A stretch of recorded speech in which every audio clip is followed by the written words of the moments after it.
Like share and subscribe करें। गोपाष्टमी पर ऐसे करें गौ माता की पूजा।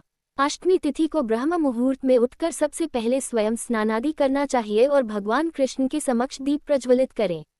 इसके बाद गाय और उसके बछड़े को नहलाकर तैयार करें और गाय को घुंघरू आदि पहनाएं।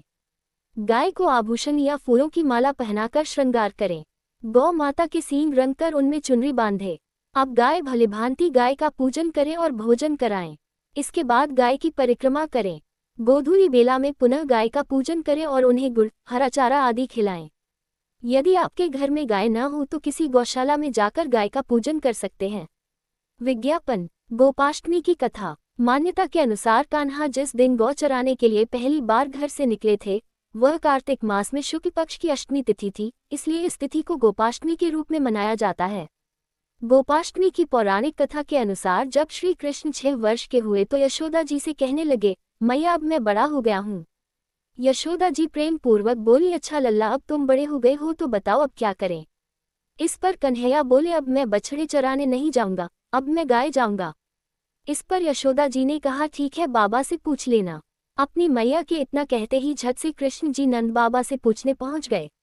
नंद बाबा ने कहा, लल्ला अभी तुम बहुत छोटे हो, अभी तुम बछड़े ही चराओ। लेकिन कन्हैया हट करने लगे।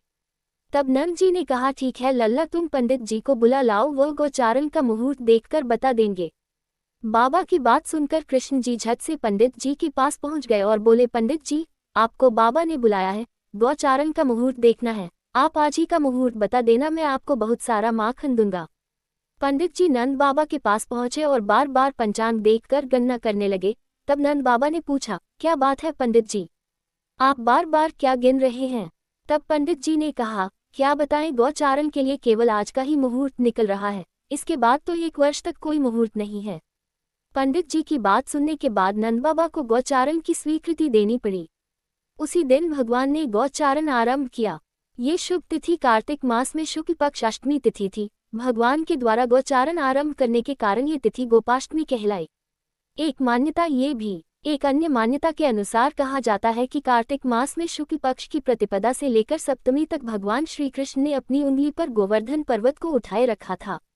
8वें दिन जब इंद्रदेव का अहंकार टूटा और वे श्री कृष्ण के पास क्षमा मांगने आए, तभी से कार्तिक शुक्ल अष्टमी पर गोपाष्टमी का उत्सव मनाया जा रहा है।